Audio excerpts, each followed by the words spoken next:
오늘 또 지난주에 이어서 로마서 5장 말씀을 계속 상고해 나가겠습니다. 로마서 5장 1절로 11절 말씀을 낭독합니다. 그러므로 우리가 믿음으로 의롭다 하심을 얻었은즉 우리 주 예수 그리스도로 말미암아 하나님으로 더불어 화평을 누리자.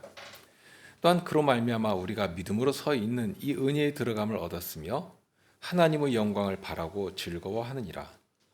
다만 이뿐 아니라 우리가 환난 중에도 즐거워하나니 이는 환난은 인내를, 인내는 연단을, 연단은 소망을 이루는 줄 알미로다. 소망이 부끄럽게 아니함은 우리에게 주신 성신으로 말미암아 하나님의 사랑이 우리 마음에 부음받음이니 우리가 아직 연약할 때에 기약대로 그리스도께서 경건치 않은 자를 위하여 죽으셨도다. 의인을 위하여 죽는 자가 쉽지 않고 선인을 위하여 용감히 죽는 자가 혹 있거니와 우리가 아직 죄인 되었을 때에 그리스도께서 우리를 위하여 죽으심으로 하나님께서 우리에게 대한 자기의 사랑을 확증하셨느니라. 그러면 이제 우리가 그 피를 인하여 의롭다 하심을 얻었은즉 더욱 그로 말미암아 진노하심에서 구원을 얻을 것이니 곧 우리가 원수 되었을 때에 그 아들의 죽으심으로 말미암아 하나님으로 더불어 화목되었은즉 화목된 자로서는 더욱 그의 살으심을 인하여 구원을 얻을 것이니라. 이뿐 아니라 이제 우리로 화목을 얻게 하신 우리 주 예수 그리스도로 말미암아 하나님 안에서 또한 즐거워하느니라. 5장 시작이 그리스도인에게 당연하게 너무나도 당연하게 있는 그 환난에 대해서 말씀을 시작합니다. 환난이 분명 즐거운 것일 수는 없습니다. 그럼에도 사도는 즐거워하라 하고 하시거든요. 이유가 있습니다.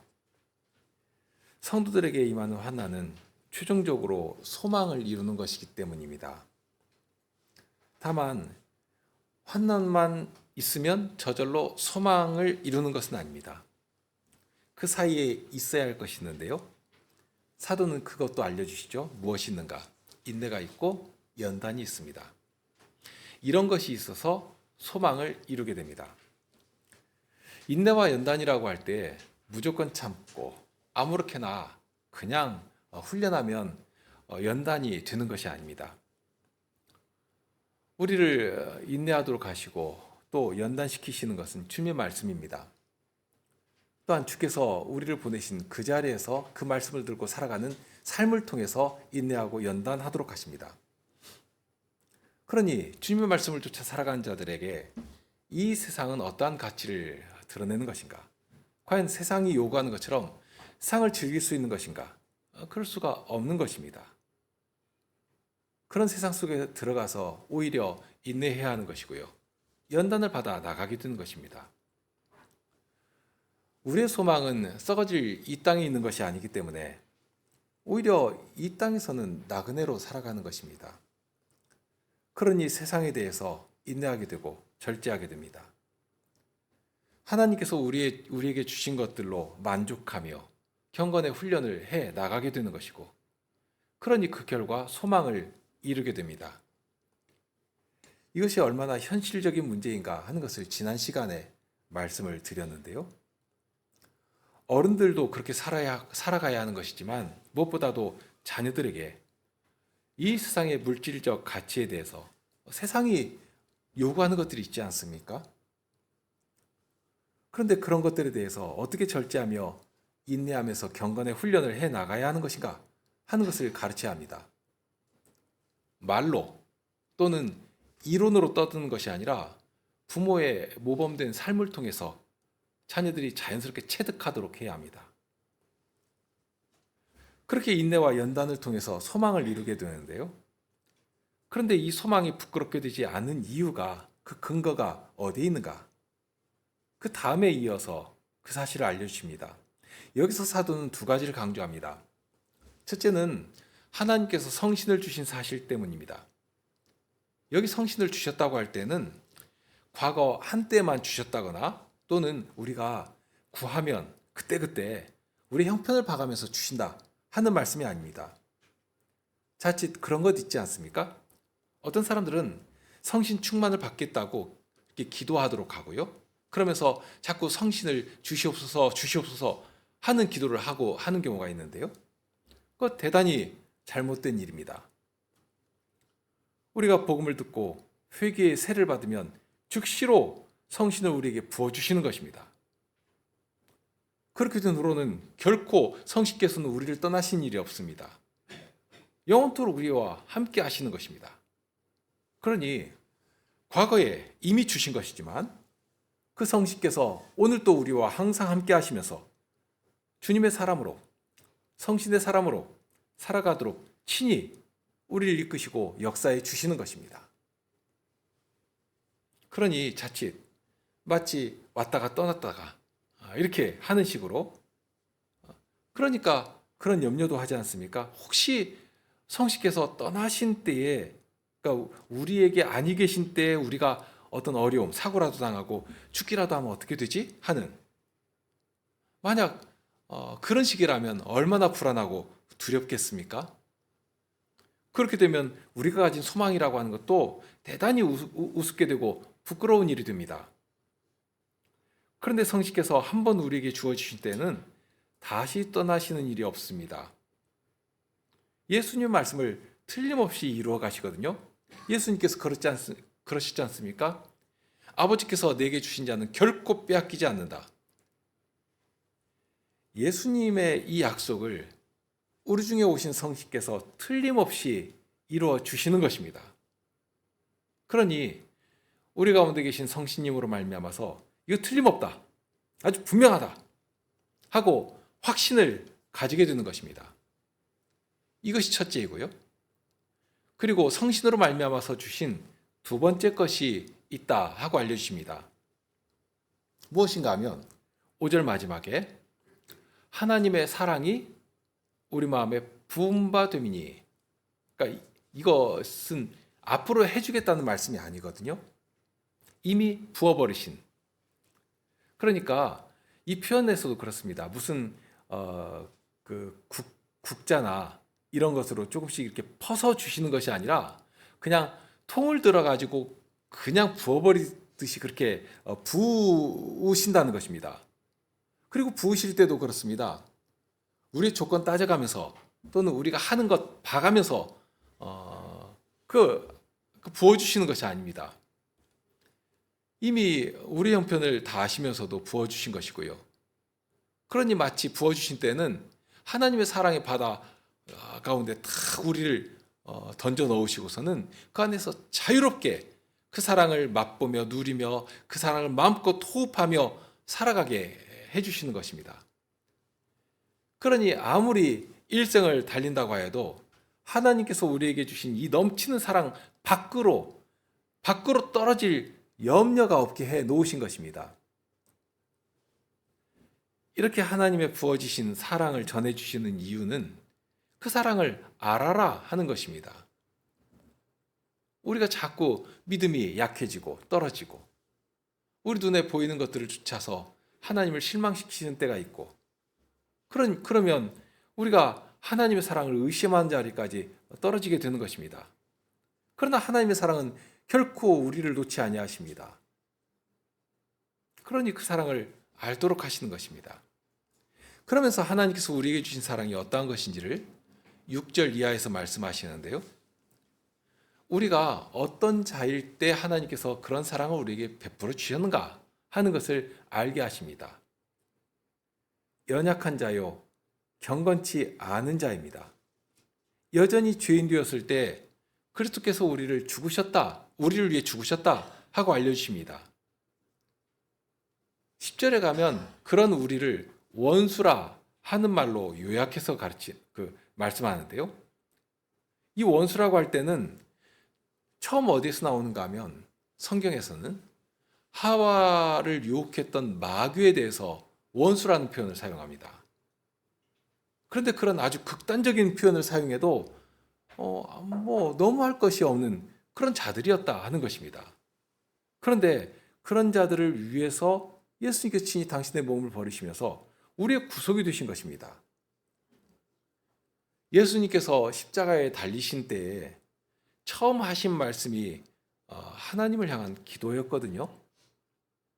예수님께서 십자가에서 어떤 기도를 하셨는가? 그것을 우리는 알고 있습니다. 누가복음 23장 34절에 이렇게 예수님께서 하신 기도를 알려주십니다. 예수께서 가라사 때 아버지여 저희를 사하여 주옵소서 자기 하는 것을 알지 못함이니이다 하시더라. 지금 예수님 앞에 예수님께서는 십자가에 달려 계신 것이고요. 그 앞에 보이는 저들이 당장 어떤 일을 하고 있었는가? 저희가 그의 옷을 나눠 제비 뽑을세 하였습니다. 예수님을 십자가에 달아놓고서는 예수님의 옷을 자기가 가지겠다고 제비나 뽑고 있었습니다. 그들만입니까? 머리를 흔들며 저주하고 조롱하고 엘리야가 와서 구원하는가 보자 하면서 하나님의 구원의 말씀까지라도 아주 욕되게 변질시켜버리는, 어떻게 그런 자들을 용서할 수가 있겠는가? 그런데 그런 자들을 향해서 예수님께서는 저의 죄를 용서해 주시라 하고 하나님께 기도하고 있는 것입니다. 과연 이 기도를 하나님께서 들으신 것 아닙니까? 당장에 예수님의 오른편에 달렸던 그 강도를 구원해 주신 것이고요. 그것만이 전부는 아니죠. 오히려 오순절날 예수님을 십자가에 못 박으라고 소리쳤던 그런 자들을 향해서 사도는 예수 그리스도의 이 십자가의 복음을 전하는 것이고요. 그럴 때 회개의 역사가 일어났지 않습니까?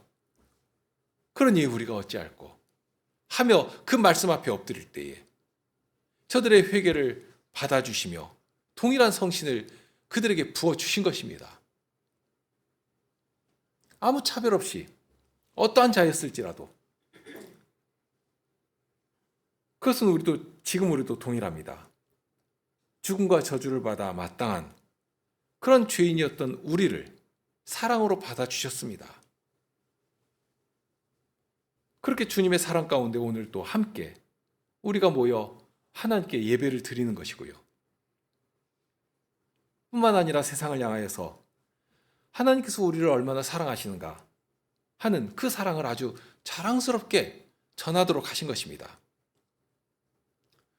이런 하나님의 사랑이 있기 때문에 우리에게 주신 소망이 결코 부끄럽게 되지 않는 것이다.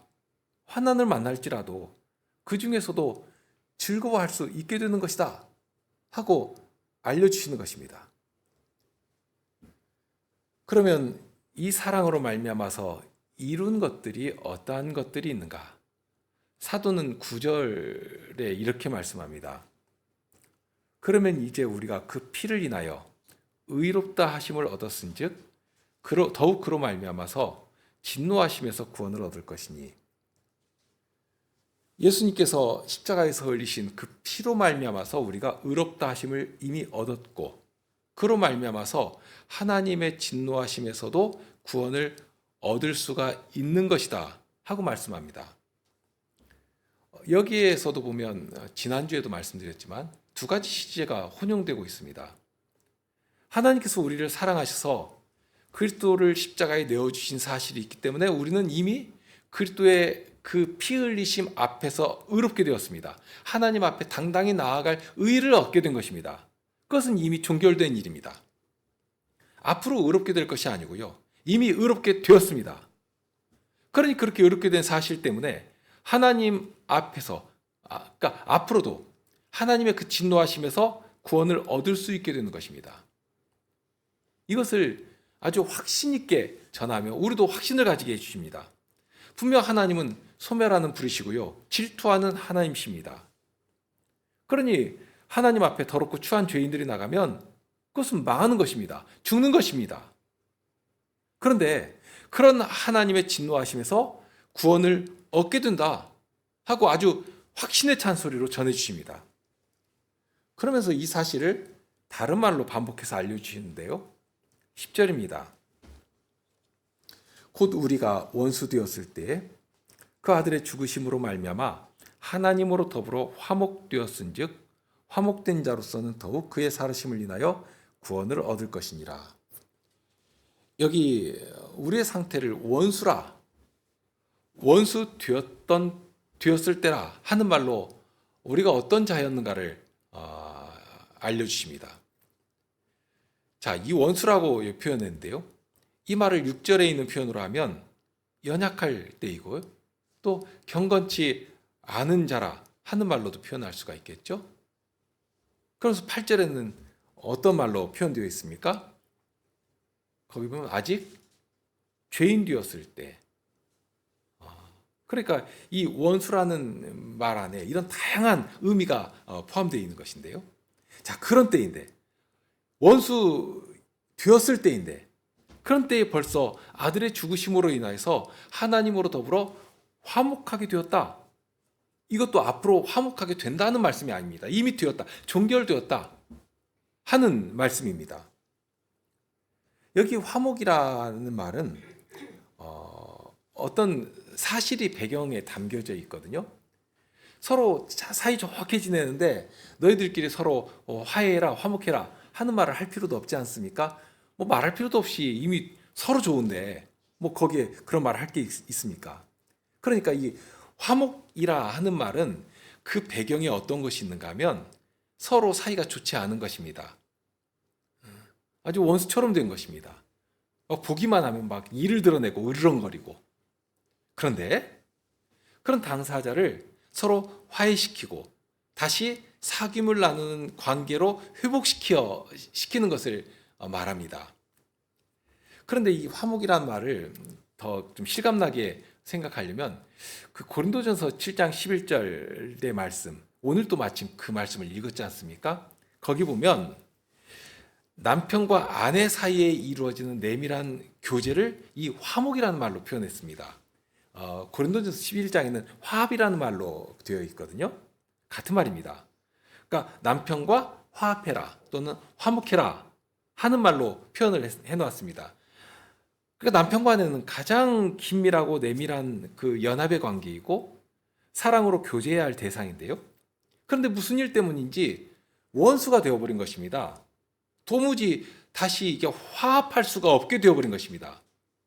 만일 부부간에 그런 일이 있다고 하면 뭐 별다른 이유가 있겠습니까? 딱 하나밖에 없는 것이죠. 남편이 다른 여자를 품은 것이고요. 아내가 다른 남자의 품에 안긴 것입니다. 그러면 더 이상 부부간에 화합할 수가 없게 됩니다. 어떻게 용서합니까? 용서가 안 되죠. 그런데 그런 죄에 대해서 그 허물을 다 덮어버리고 용서하고 다시 화목하게 되는 것입니다. 하나님과 우리 사이가 그렇게 멀어져 버렸는데 다시 화목하게 해주신 것입니다.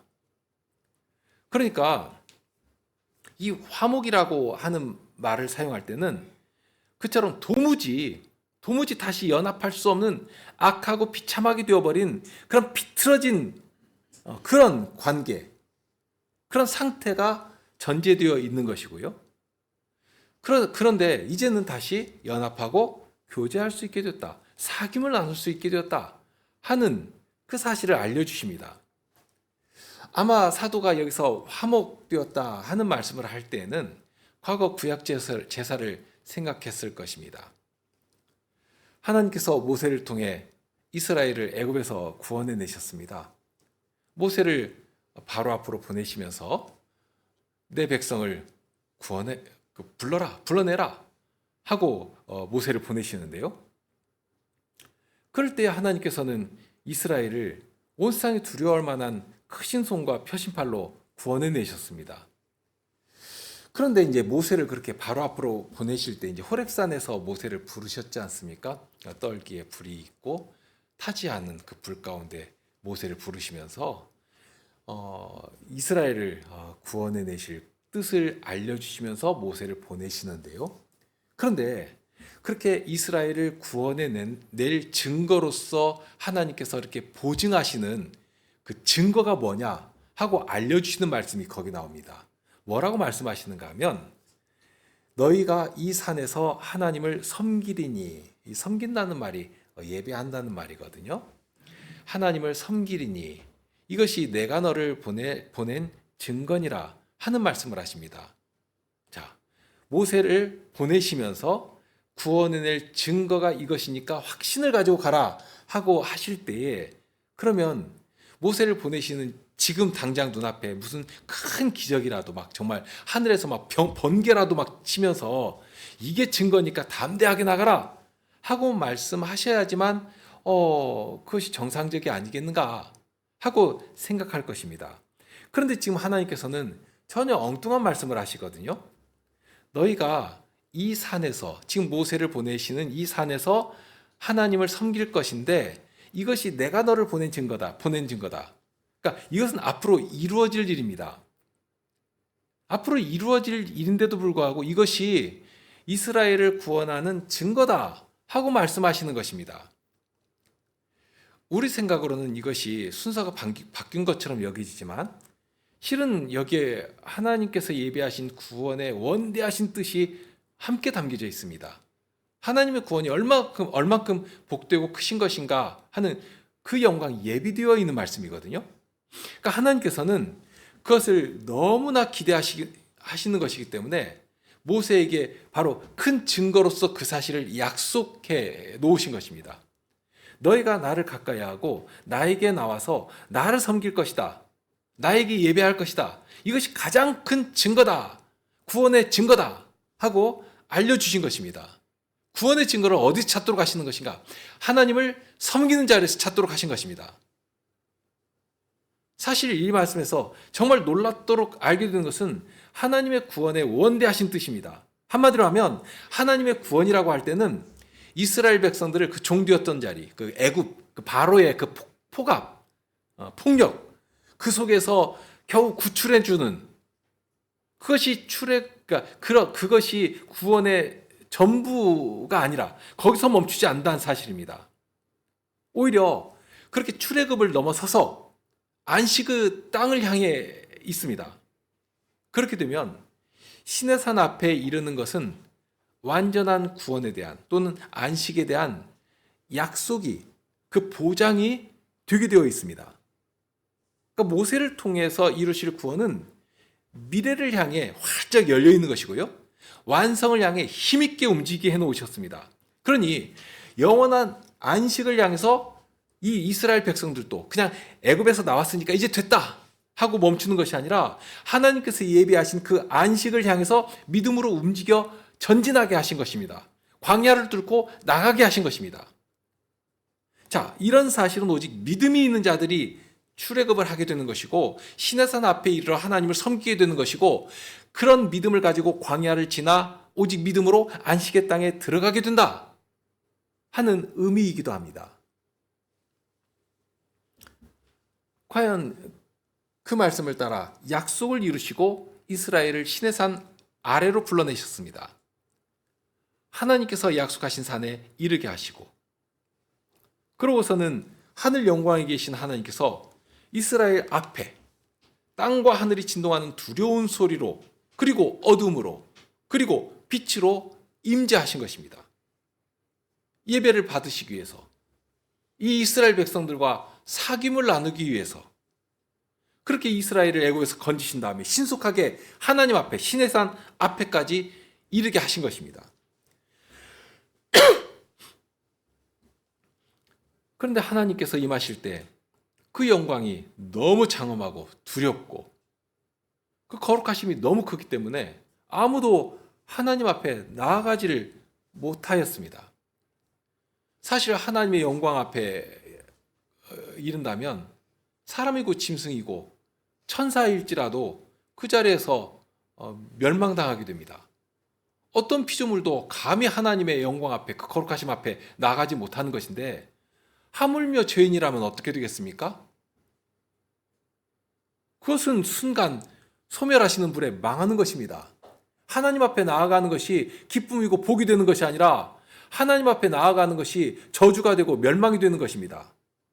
이런 사실을 잘 아시는 하나님께서는 이스라엘 백성들이 죄 있는 모습으로 그냥 나와가지고 망하는 일이 없도록 먼저는 경계를 탁 쳐놓으시고서 넘지 못하도록 막아놓으셨고요. 그것만이 전부가 아니라 오히려 이 죄 많은 인생들이 어떻게 하나님 앞에 나아갈 수 있는가? 의를 회복하고 거룩한 백성이 되어서 나갈 수 있는가? 하는 방법까지라도 자세히 가르쳐 주셨습니다. 그것이 제사의 제도를 통해서 알려지신 것인데요. 그러니까 하나님께서 처음부터 모세를 보내실 때부터 이들과 사귐을 나누기를 바라시면서 구원해 내신 것이고요. 그러냐 하나님께서 원하시는 것은 사랑하는 이 이스라엘 백성들이, 하나님께서 이스라엘 백성들을 나의 아들이라, 나의 장자라 하고 그렇게 불러주셨지 않습니까? 그런 사랑하시는 이 백성들이 하나님 앞에 어쨌든지 가까이 나오고 하나님을 친근히 여기면서 하나님의 사랑을 알고 그 사랑에 반응하고 하는, 한마디로 하면 예배의 교제를 나누기를 이렇게 기대하신 것입니다. 그래서 반복되지만 모세를 보낼 때부터도 나를 섬길 것이다, 예배할 것이다 하는 사실을 구원의 증거로 말씀하신 것이고요.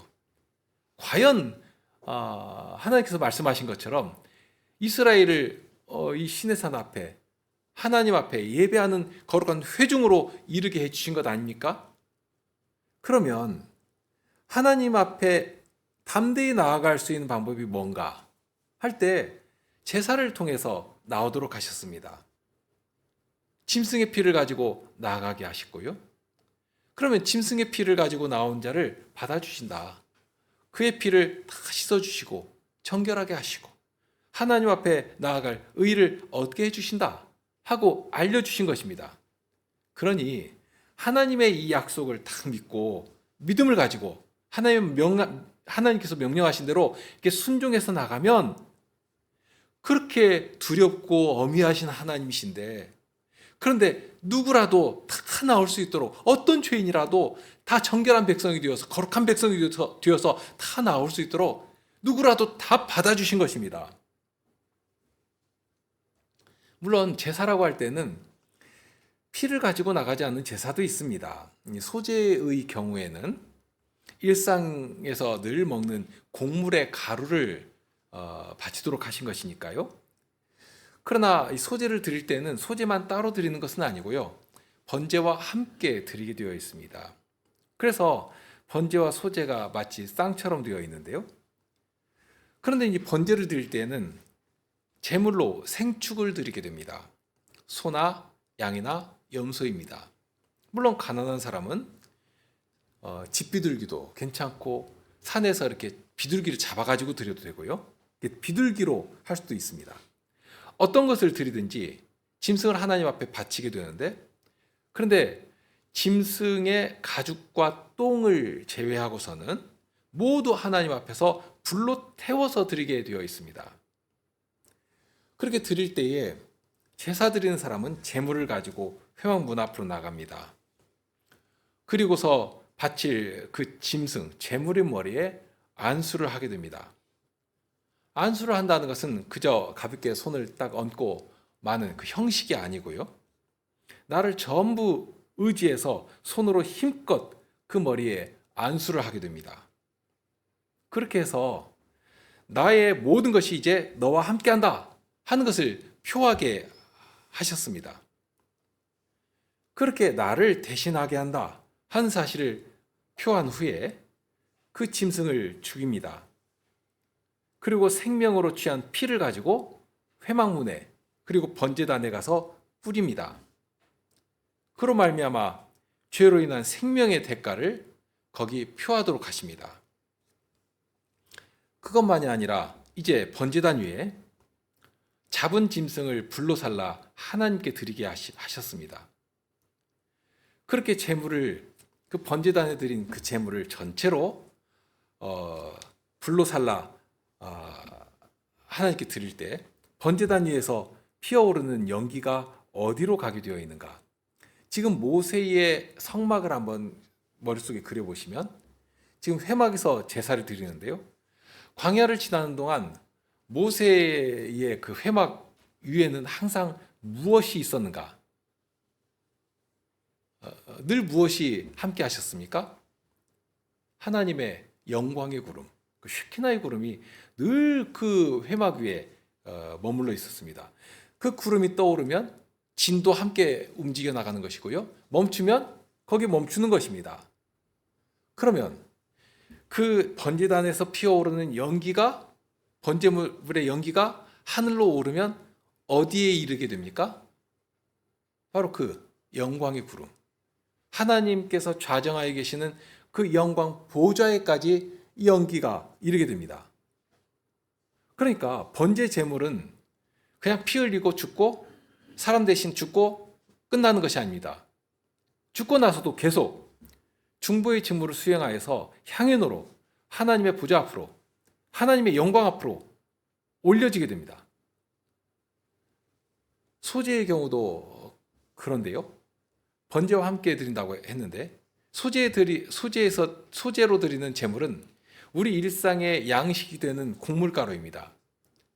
그렇게 일상의 곡물가루를 하나님께 바쳐서 나의 살아가는 모든 순간순간들이, 나의 모든 것들이 하나님께로 바쳐진다 하는 사실을 표하게 하셨습니다. 그러니까 이 번제나 소제는 그 제물을 바치는 그 사람의 일부가 아니라 그 사람의 생명 활동의 전부를, 생명가치의 전부를 하나님께 온전히 바쳐드린다 하는 의미를 담게 하셨습니다.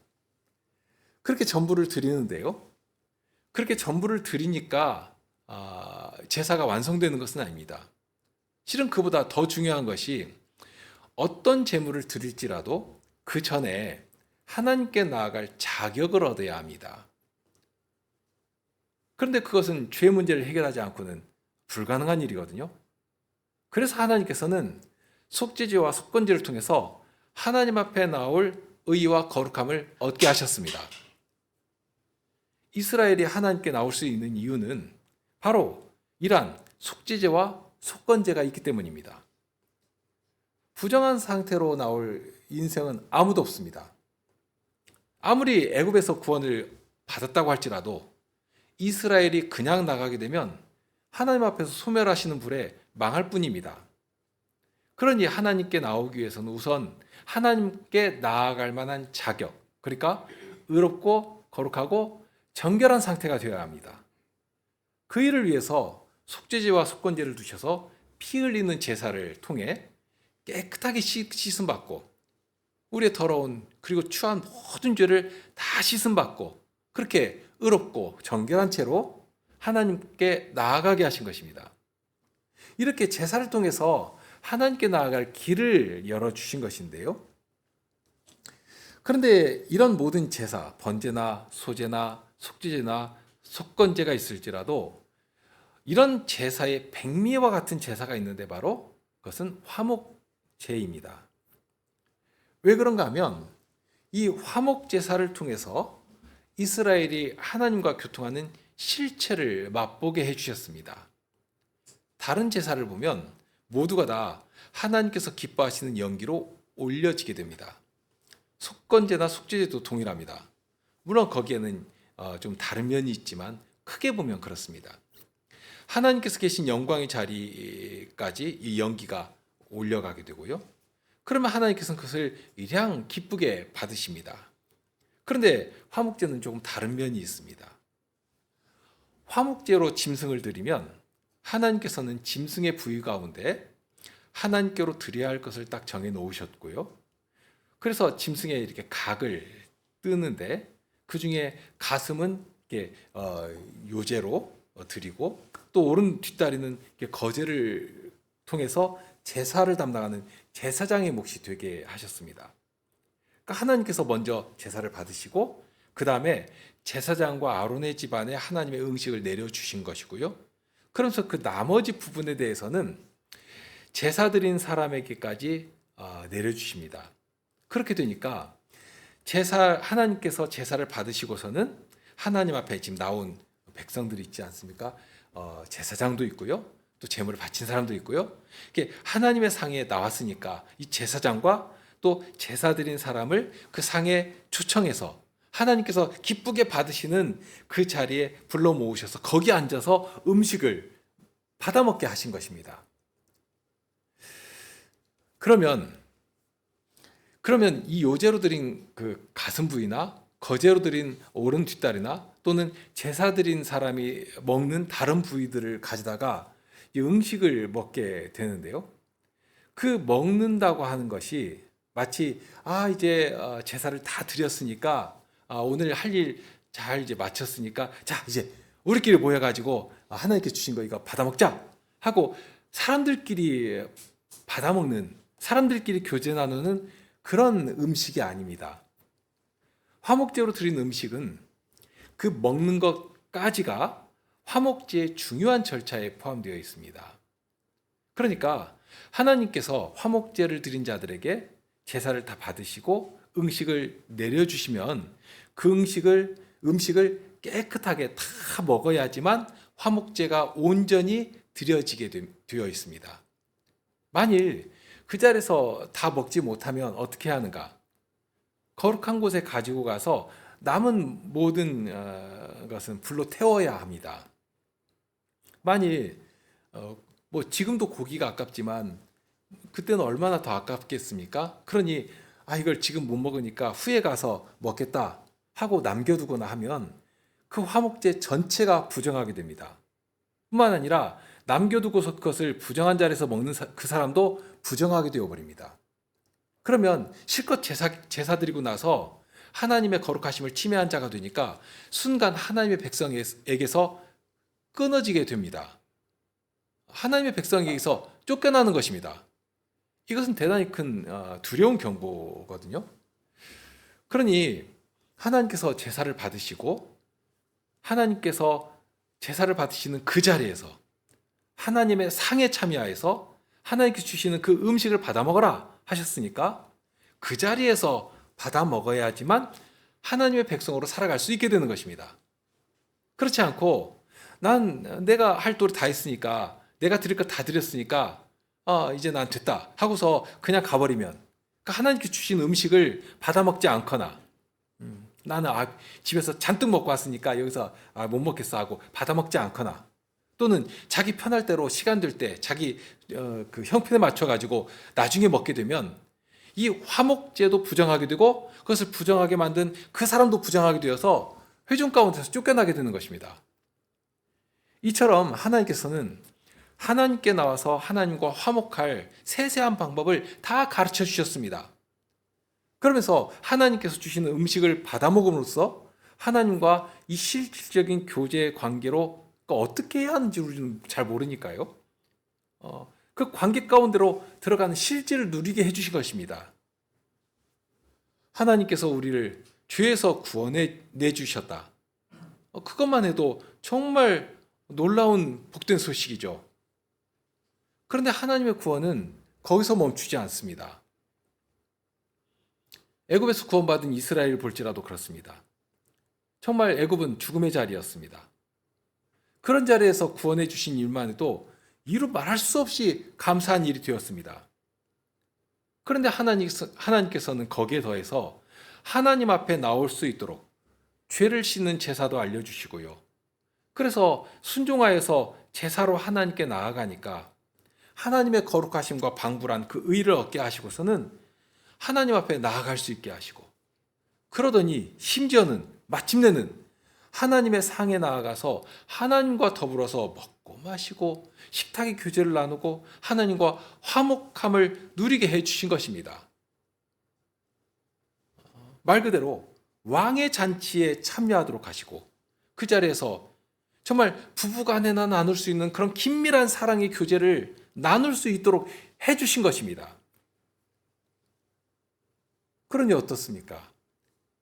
이런 과거 짐승의 피도 믿음으로 나아갈 때는 이렇게 큰 능력이 되는 것인데 예수 그리스도께서 흘리신 피를 가지고 나아간다면 어떻게 하는가 하는 것입니다. 지금 사도가 전하는 것이 그것이거든요. 짐승의 피가 아니라 우리에게는 예수 그리스도의 피가 있다는 것입니다. 날마다 우리는 예수 그리스도의 피를 힘입어서 진노하심에서 구원을 얻고 또 얻습니다. 뿐만 아니라 하나님과 화목한 자리에 들어가 예수님으로 더불어 먹고 마실 수 있는 자리에까지 참여하게 해주셨습니다. 매주일 말씀으로 우리를 찾아주시는 것이고요. 또 시시로 성찬을 통하여서 손으로 만지고 입으로 먹고 마시며 그러니까 그 실체로도 우리가 주님과 연합하였다 하는 증거를 얻게 해 주시는 것입니다.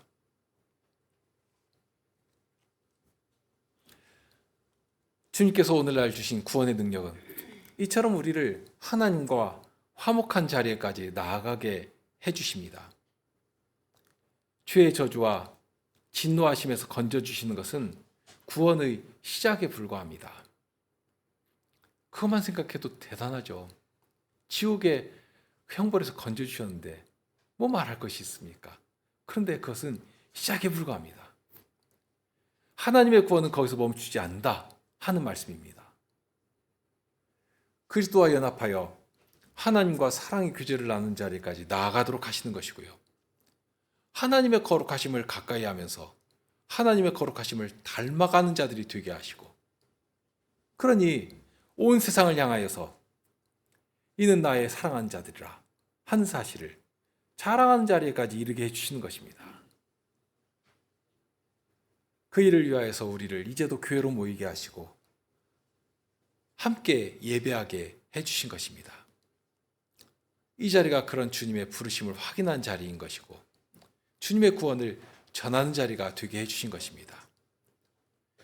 10절 말씀이 그것이죠. 화목되었으니까 더욱 그의 살으심을 인하여 구원을 얻을 것이라. 우리가 날마다 주님께 예배하며 이 화목된 사실을 맛보며 살아갈 때 우리에게 주신 소망은 결코 부끄럽게 되지 않는 것입니다. 함께 기도하시죠.